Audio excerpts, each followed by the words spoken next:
જ્યારે ગુજરાતની અંદર અને 2002 ની અંદર ગુજરાતના મુખ્યમંત્રી તરીકે નરેન્દ્રભાઈ મોદી સાહેબ આવ્યા.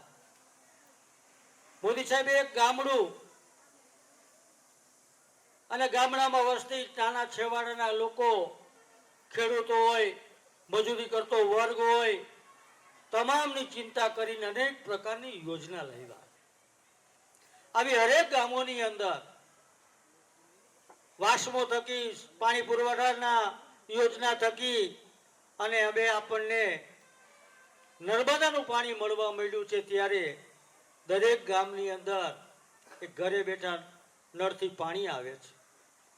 મિત્રો, આપણે વાત કરીએ રાજ્ય સરકાર, હાલ ગુજરાતના મુખ્યમંત્રી ભૂપેન્દ્રભાઈ પટેલ, દેશના વડાપ્રધાન જ્યારે ગુજરાતના મુખ્યમંત્રી હતા અને એના જ પગલે ચાલીને આજે એટલી જ ગામડાઓની ચિંતા કરે છે.